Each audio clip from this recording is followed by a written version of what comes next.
അവതരിപ്പിച്ച ബജറ്റ് വളരെ നിരാശാജനകമാണ്.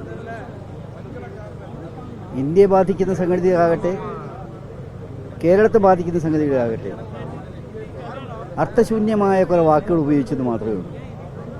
ഉദാഹരണമായിട്ട് പറഞ്ഞാൽ IT,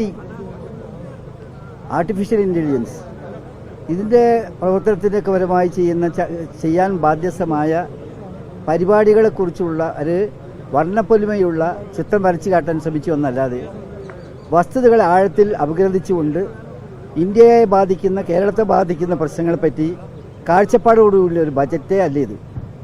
നമുക്കെല്ലാവർക്കും അറിയാവുന്നൊരു കാര്യമുണ്ട്, കേരളത്തിൻ്റെ ഏറ്റവും വലിയ സമ്പത്ത്, ഇപ്പോൾ ധാതു സമ്പത്തോ അല്ലെങ്കിൽ കാർഷികയോ ഇൻഡസ്ട്രിയോ അതിനേക്കാളൊക്കെ ഉപരിയാണ് മാൻ പവർ എന്ന് പറയുന്നത്.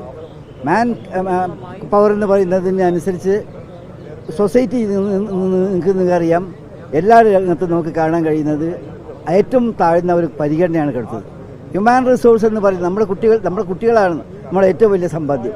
ഈ എക്കോണമി തന്നെ എന്ന് പറയുന്നത് നോളജ് ഡ്രൈവൺ എക്കോണമിയാണ്. നോളജ് ഡ്രൈവൺ എക്കോണമിയിൽ രാജ്യത്തെ മുന്നോട്ട് നയിക്കുന്നതിന് ആവശ്യമായ ഒരു കാഴ്ചപ്പാട് പോലും ഇതിൽ കാണാൻ കഴിയുന്നില്ല എന്നുള്ളതാണ് ഏറ്റവും വലിയ യാഥാർത്ഥ്യം. വിദ്യാഭ്യാസ മേഖലയിലൊക്കെ വരുത്തേണ്ട മൗലികമായ മാറ്റങ്ങൾ, ആ മാറ്റങ്ങളെപ്പറ്റി യാതൊരു പരിഗണനയുമില്ല. മറ്റൊരു കാര്യം, ഈ നാടിൻ്റെ ഏറ്റവും ശ്രദ്ധിക്കേണ്ട മറ്റൊരു മേഖലയാണ് കാർഷിക മേഖല. കാർഷിക മേഖലയിൽ വരുത്തേണ്ട ധാരാളം പരിവർത്തനങ്ങളുണ്ട്. ആ പരിവർത്തനത്തെ പറ്റിയുള്ള ഒരു പരാമർശനം പോലും കാര്യമായിട്ട് ഇതിൽ വന്നിട്ടില്ല എന്നത് അത് യാഥാർത്ഥ്യമായിട്ടുള്ള സംഗതിയാണ്. അതുപോലെ തന്നെ തീരദേശവുമായിട്ട് ബന്ധപ്പെട്ട സംഗതികൾ, തീരദേശവുമായിട്ട് ബന്ധപ്പെട്ട പ്രശ്നങ്ങൾ രാജ്യത്ത് ഏറ്റവും സജീവമായി ചർച്ച നടക്കുന്ന കാര്യമാണ്. അവിടെ സംഭവിച്ചുകൊണ്ടിരിക്കുന്ന അപജയങ്ങൾ, നാശങ്ങൾ, വിനാശങ്ങൾ, ഇവയെപ്പറ്റിയൊന്നും ഗൗരവതരമായിട്ടുള്ള ഒരു പരാമർശനം ഇതിൻ്റെ ഭാഗമായിട്ട് വന്നിട്ടില്ല. പിന്നോക്കം നിൽക്കുന്ന പ്രാന്തവൽക്കരിക്കപ്പെടുന്ന ജനവിഭാഗങ്ങൾ, ആ ജനവിഭാഗങ്ങളെ മുന്നോട്ട് നയിക്കുന്നതിന് ഉതകുന്ന ഏതെങ്കിലും ഒരു കർമ്മ പരിപാടി ഇതിൽ വിശദീകരിച്ചിട്ടില്ലെന്നതാണ് ഇതിൽ ഏറ്റവും ഖേദമുള്ള മറ്റൊരു സംഗതി.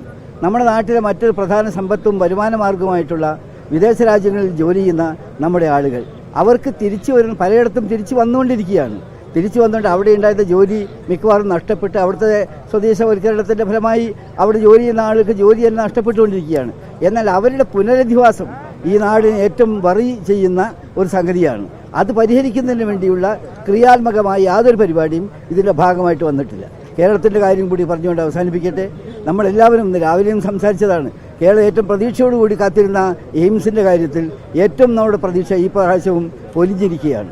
അപ്പോൾ നിഷേധാത്മകമായ യാതൊരു നന്മയുമില്ലാത്ത, അതേ സമയത്ത് ഊതി വീർപ്പിച്ച കുറേ വർണ്ണപ്പൊലിമയാർന്ന സങ്കല്പങ്ങൾ വാക്കുകളിൽ പറഞ്ഞു എന്നല്ലാതെ പ്രവൃത്തിപഥത്തിൽ കൊണ്ടുവരാനുള്ള യാതൊരു ആത്മാർത്ഥമായിട്ട് പരിശ്രമങ്ങളും ഇതിൽ നടന്നിട്ടില്ല എന്നത് വളരെ ഖേദകരമായ ഒരു സംഗതിയാണ്.